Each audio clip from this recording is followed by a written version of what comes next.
Hey, welcome back to Forever Spinning, and more importantly, welcome back to Re-Ranked. It's been quite some time since I've done one of these videos, but that hiatus ends right now. For the uninitiated, Re-Ranked is a show where you send me your 5 favorite albums of all time in order, and I take that order and I completely scramble it to my liking. There's no real rhyme or reason to it, it's just my opinions and how I think those albums should be ranked. Sometimes we agree, sometimes we, well, don't agree at all. But that is the real fun of this series, seeing what your favorite albums are and then seeing what my opinions are of those records. I've got a really good slate of rankings here for you, so let's not take any more time and get right into it. First things first, we're actually going to be talking about a list that I made. My friend Ben, who actually has a list in this video coming up later on, suggested that I give out a list of my own. He suggested that I put out my 5 favorite albums of all time, but I thought about it a little bit more, and I thought it'd be more fun to come up with a new list for each episode. So for my inaugural list, I decided to go with my 5 favorite albums from the year that I was born. You can look up any of those albums and see what that year was. I don't need to date myself right now. Coming in at number 1, it is American Water by Silver Jews. Number 2 is How It Feels to Be Something On by Sunny Day Real Estate. Then we have Orange Rhyming Dictionary by Jets to Brazil. At number 4, it is Seisha's Self-Titled. And number 5, it is Music Has the Right to Children by Boards of Canada. I encourage you to go to the comments down below and re-rank this list right here. Maybe you agree with me, maybe you don't. If you have an album that you love from that I did not put on my list, go to the comments and let me know too. That's enough of that, let's get into the actual lists. Hey, Luke from the future here real quick. I'm interjecting because my buddy had actually just sent me his list and I'm now going to shoehorn it into this video. This list right here comes from my friend Maget. I'm starting off with this list because Maget is actually an artist. He's putting out a new EP coming out, I guess, in mid-December at this point. I don't know if we have an official release date, which is all well and good. I wouldn't typically go promoting a friend's project like this, but this one in particular is pretty special, mainly because Maget's new EP, Attic Issues, is going to be the first release on the Forever Spinning record label. That's right, I'm actually printing 25 cassettes for this new EP that is coming out. I am very excited about this. The EP sounds great. If you're a fan of alternative rock, indie, even a little like pop punk in there, this is great. 5 songs, bangers all the way through. I'm a huge fan. I've been working with Maget for years and years now, so it's very cool to finally have something in physical form that is going to have his music on it. The tape that I have in my hand is not the official one yet. This is just a demo that I've been working on because I'm hand dubbing all of these and it's my first time doing it. So yeah, these are going to be sold at his first solo show coming up in late December, and anything that I don't sell, I'm probably just going to put up somewhere, whether it's on Instagram or maybe even Bandcamp, I'm not too sure yet. I'll keep you all in the loop when this does actually drop on streaming services so you can go check it out and support him. But yeah, it's cool stuff. Very cool to finally be starting the Forever Spinning record label. Let's hope that this continues and has more artists on it as time goes on. But getting into this list, at number 1, Maget has the Beatles' Abbey Road. At number 2, it's Rumors by Fleetwood Mac. Then Dark Side of the Moon by Pink Floyd. Coming in at number 4, it is My Beautiful Dark Twisted Fantasy by Kanye West. And at number 5, Nevermind by Nirvana. As I've said, I've known Maget for a very long time, and I can't say that I'm surprised at all by this list. So yeah, let's get cracking here, and let's see what I would do to this list. Each of these records definitely got heavy play for me, at least in my younger years, so I'm definitely well acquainted with each of these, but they are also records that I don't come back to all that often. For one reason or another, specific songs, absolutely, but as whole pieces, not so much. I think that the one that I listened to most recently all the way through was actually Abbey Road. Did that like a couple months ago. I was going through a little Beatles phase again, and yeah, you know what? I think I'm going to agree with Maget here. I think that Abbey Road is going to stay at number 1. It is not my favorite Beatles record. That would be Revolver. I think on a different day, I could make the argument that I like Sgt. Pepper a little bit better than Abbey Road. But those are my top 3 when it comes to the Beatles, so you can't really go wrong. Still fantastic records. So yeah, I'm feeling good about that. For the second one, though, I'm going to mix things up. I'm going to put Nevermind up there. It is not my favorite Nirvana record. That would be In Utero, but goddamn, man. The first time that I heard Nevermind, it was one of those records that just changed my life. Whenever I was like, I don't know, 13 or 14 years old, hearing that for the first time, god damn. Dude, nothing hits like being a depressed kid and hearing like Lithium for the first time. Jesus Christ. Crack cocaine has like absolutely nothing on being a depressed teenager and hearing Nirvana for the first time. But like I said, as I've gotten older, In Utero has become my favorite, and for that reason, yeah, I think I feel pretty confident putting this at number 2. Number 3, yeah, we're gonna go with Fleetwood Mac. I mean, fuck yeah, it's Rumors. What an amazing album. I love this record. It is one that I don't come back to in whole all that often. It's not something that I sit down and spin regularly, but but obviously the songs on here that you can pick out at any given time, fuck yeah. And I will admit, I've not spent enough time with Fleetwood Mac in my days. I want to get around to doing that at some point. If anything, I actually listen to more Stevie Nicks solo stuff than I do Fleetwood Mac, but you know, that's not an indictment on Fleetwood Mac itself. I just really like Stevie Nicks solo stuff. Belladonna,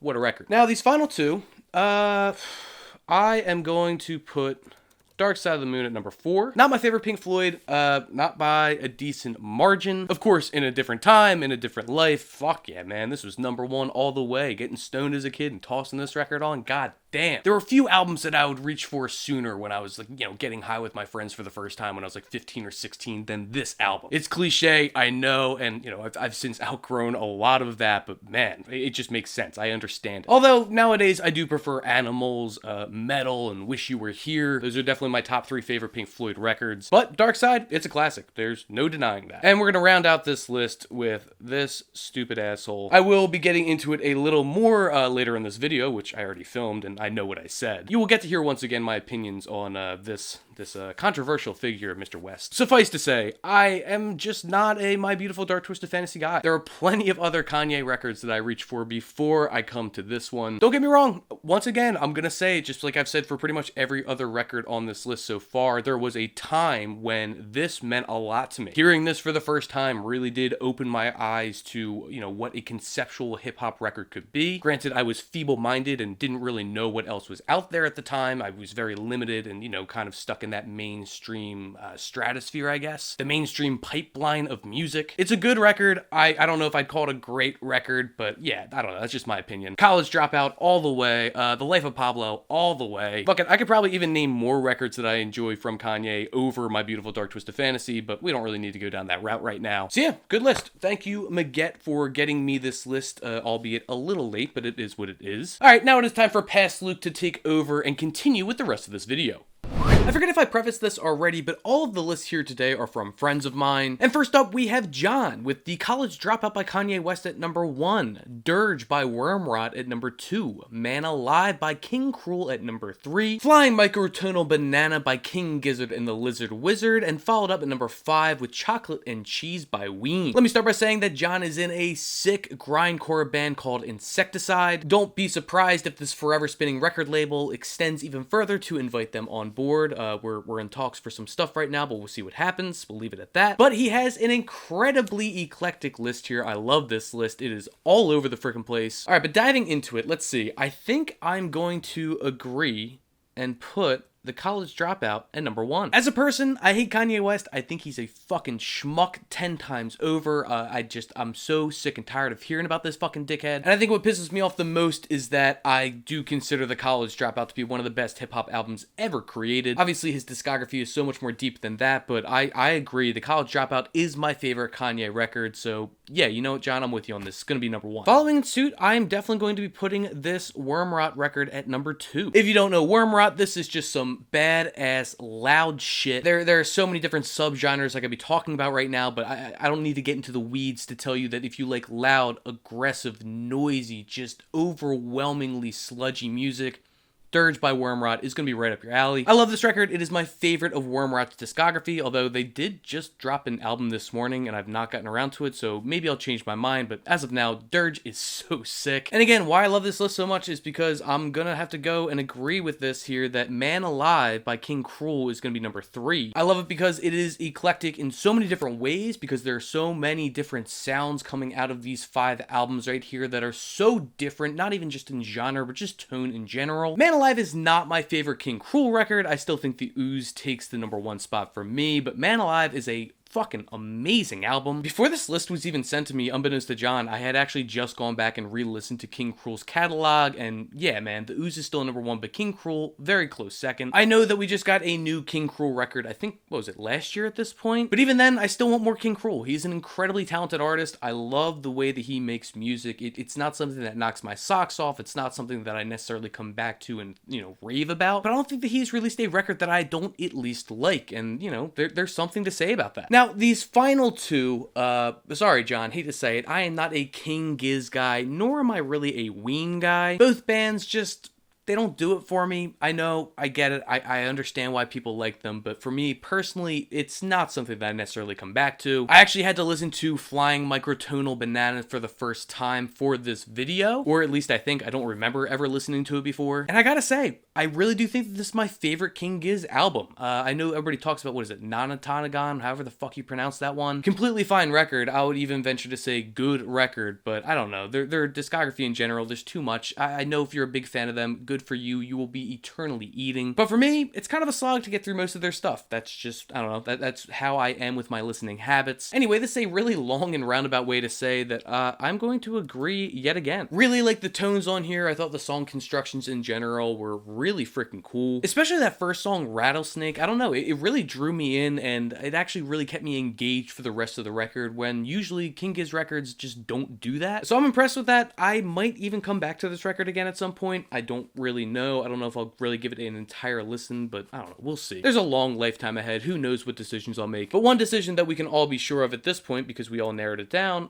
this Ween record is going to be at number 5. As I said, I'm not a Ween guy. If there's one Ween record that I really do like, it is the Mollusk. But I did toss this one on for the first time in years, and I don't know. I don't hate it by any means. I do think there are good songs here. I don't know, Freedom of 76, Roses Are Free, and Drifters in the Dark. Those are all tunes that after re-listening, I can definitely see myself coming back to. But the rest of it, it's just not me. Some of it, I just flat out really don't think it's that good. Other stuff, just, it never connected with me. It still doesn't connect to me right now. If you're a frequent viewer, you do know that I do love some weird, outlandish shit. Don't get me wrong, but Ween just isn't that kind of style for me. It does not really scratch that itch, and, you know, for that reason, it's gonna be number 5. So yeah, shout out to John.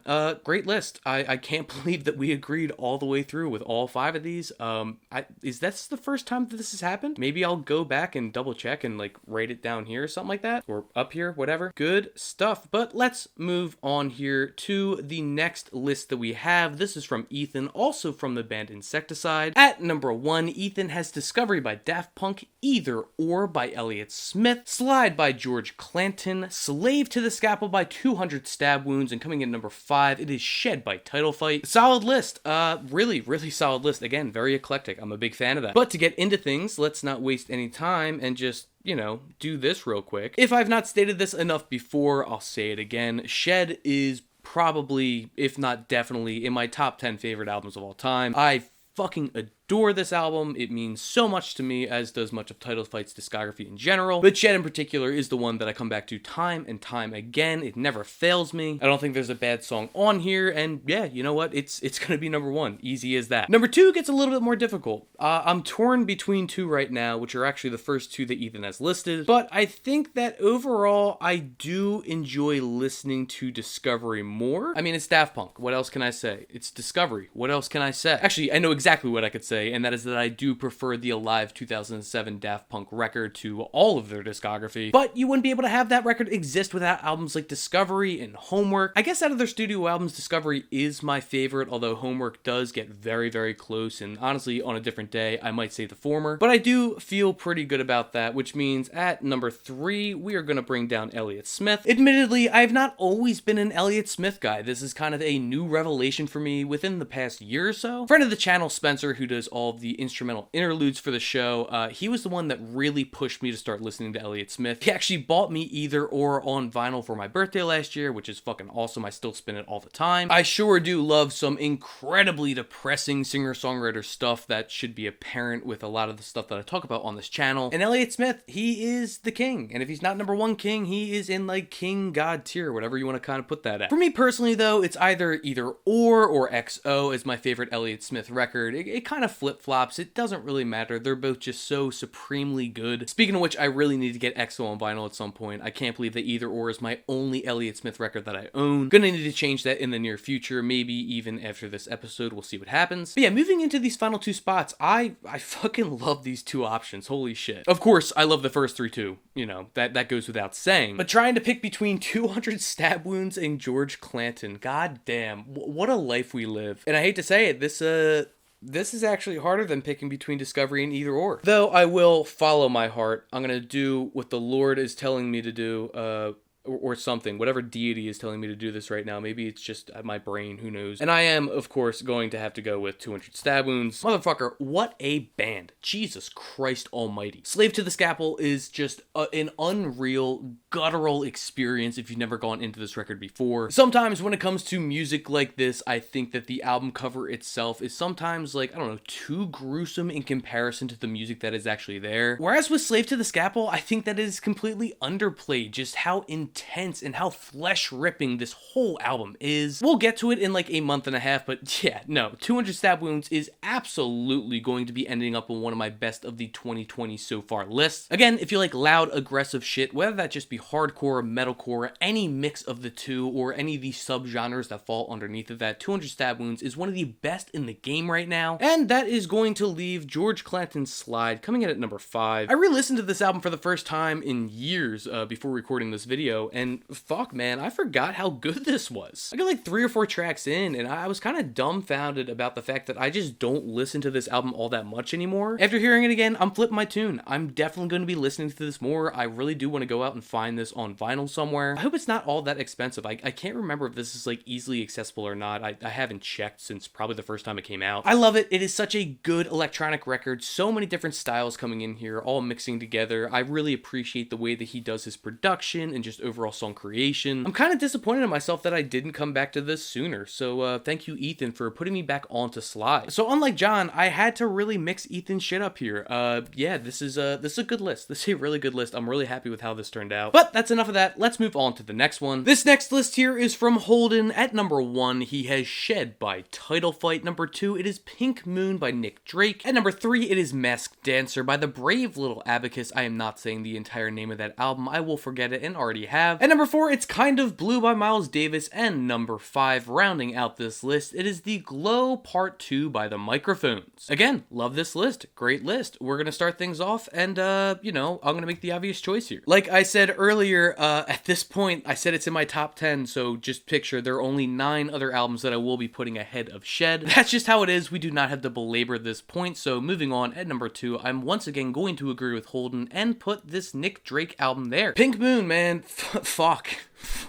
This album kicks my ass like almost no other. I could get emotional just thinking about it. This record has been there for me in so many different occasions in my life. It just, yeah, it hits home. I love Pink Moon so much. I love Nick Drake so much. God, what a life.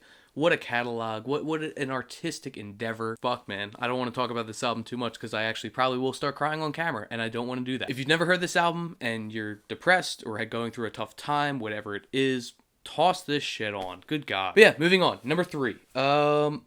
This is tough. The next 3 are all albums that I really do respect. I'm not trying to, shit on any one of these. I don't necessarily consider them to be my favorites. Obviously, there are 2 above them. But after much thought and contemplation, I'm going to agree with Holden. I'm not the biggest Brave Little Abacus fan in the world. I'm a big Midwest emo guy, but still, at the exact same time, this just isn't always the band for me. There are other bands that I reach for more often, but still, with that being said, you cannot deny the rawness of this record. It's an emotional deluge. It's overwhelming at times. Not necessarily in the instrumental side of things, just in the lyrics and the presentation of this entire record. For the albums that I don't listen to all the time when it comes to these lists, I do try to give myself a refresher, throughout the day before I record these. And Masked Dancers was the last one that I listened to before I started recording here, and yeah, I don't know if you want to call it recency bias. I don't know what you want to call it, but yeah, I think it's fair to put this in number 3. To pull back the curtain for a second, usually when I go into these videos, I try to have a good idea of what I'm going to pick here, just so I'm not sitting here recording myself in deep thought for minutes upon end. But even with that safeguard, here I am in this exact position, trying to figure out what I'm going to do. I guess when I really boil it down, at least with these 2 in particular, I got to go with the taste that I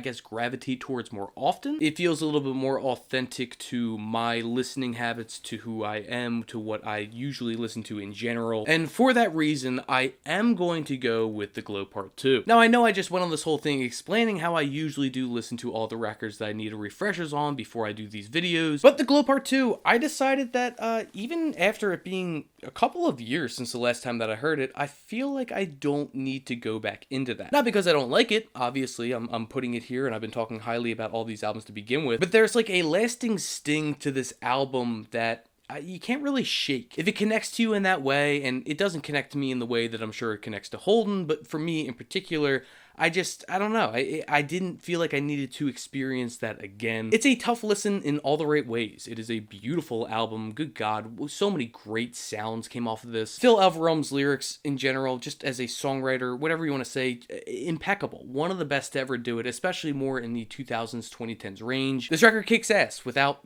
kicking ass. I feel okay about that. I don't know. Maybe I'll be editing this video and start kicking myself. Maybe I'll, write something here that lets you know that I decided that I was a big dickhead. But for now, I'm cool with that, and that, of course, does put Kind of Blue at number 5. Now, one of the biggest reasons that I did do this, and, kind of made the decision that I did, is that I'm a bigger fan of Bitches Brew. When it comes to the great Miles Davis catalog, it's Bitches Brew number 1 and Kind of Blue number 2. That's just how I see it. That's how I have for years. Not knocking it. It is a generational record, and I think that if you don't like it at all, there's something wrong with you. I think you need to dig pretty deep into your soul and really look into why you would not like this record at all. But once again, for me personally, I just don't listen to a ton of jazz. That's just not a genre that I really delve deep into, and I'd be lying if I said that I was anywhere near being an expert or even competent to talk about. Whereas indie rock, folk rock, whatever you want to call the Glow Part 2, I'm definitely more well-versed. I understand that better, and it is something that I do gravitate towards more often, so yeah, I think this feels pretty good as a top 5 list. But Holden, we almost agreed all the way down on this list. That's pretty impressive. We almost had 2 5 for 5s. Maybe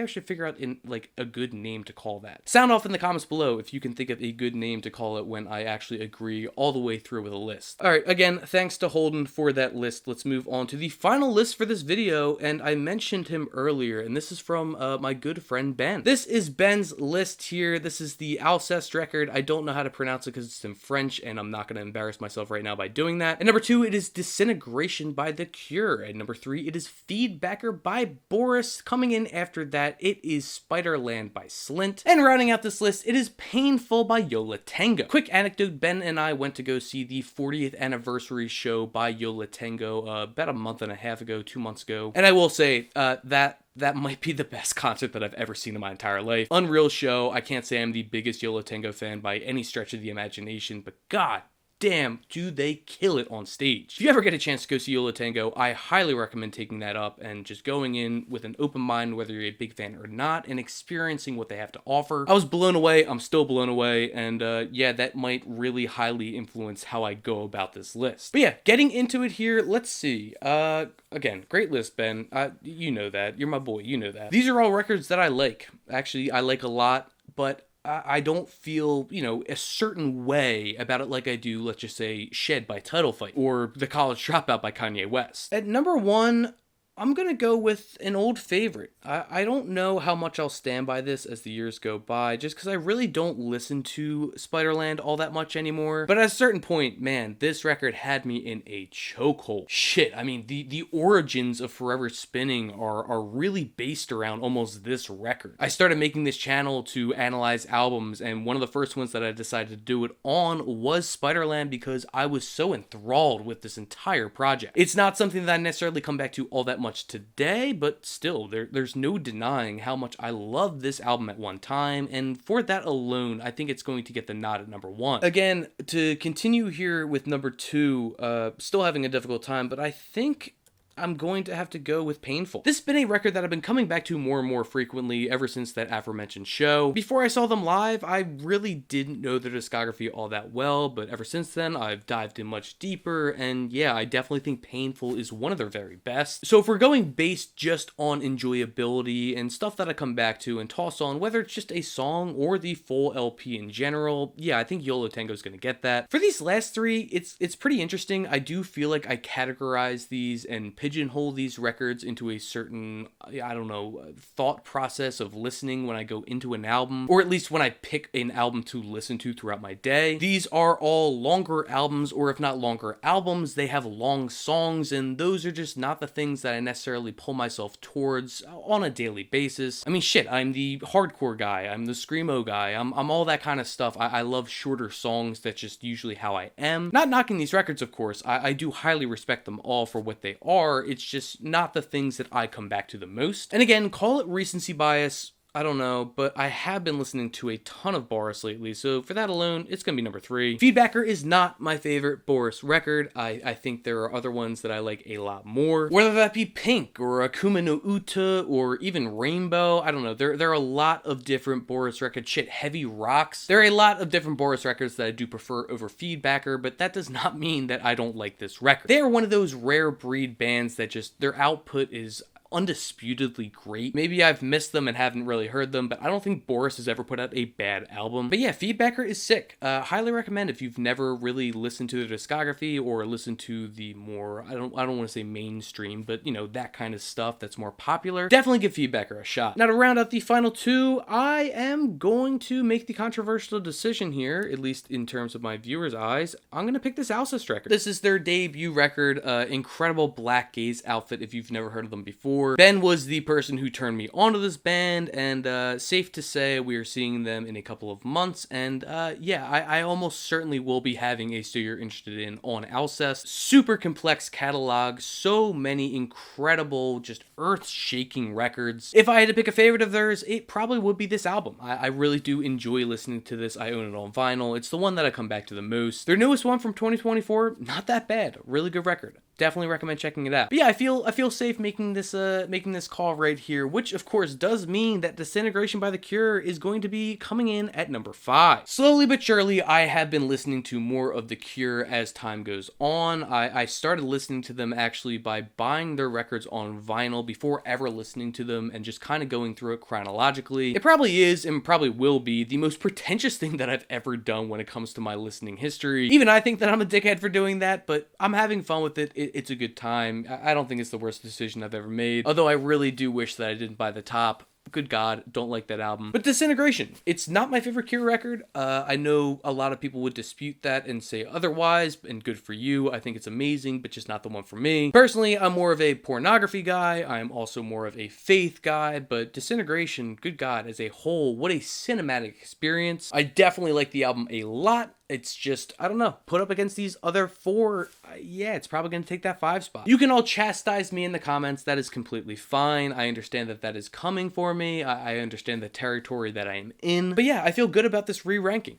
Feels good. Feels right. So thank you, Ben, for rounding out this episode of Re-Ranked. That was a lot of fun. I hope you enjoyed watching this newest edition of Re-Ranked. I kind of forgot how much fun I have doing these videos, so yeah, I would love to be making some more. And the only way that I can make more of these videos is by having you, the viewer, leaving your list of your top 5 favorite albums in the comments below. Or you can leave a comment on the various social platforms that I am on. I am sure that I'm going to be making an Instagram post about this video. You can leave a comment below that. But the easiest way to get your list submitted is by leaving it in the comments below or going to the official Forever Spinning Discord server. There's a link to that in the description below. Head on down there, join. We're always talking new music, old music, vinyl pickups, and everything in between. Regardless of how you choose to submit, I'm excited to see your lists, and hopefully they will be appearing on a new episode soon. The best way to find out about these videos dropping is by subscribing to Forever Spinning. It helps me out, it helps you out, and it lets you be in the know when I drop videos like this, along with other shows that I have on this channel, such as So You're Interested In. That's the show where I break down an artist's discography to show you the best starting off points to get into that specific artist. I've covered over 100 artists at this point, and I do not plan on stopping, as I've talked about already in this video. So yeah, once again, thank you so much for watching, especially if you made it all the way to the end of this video. That is all that I have for you, outside of my usual reminder for you to go out and support your local record store if you were able to, along with the local artists in your area, including Attic Issues by Maget, which is dropping soon. And until I see you next time, happy listening.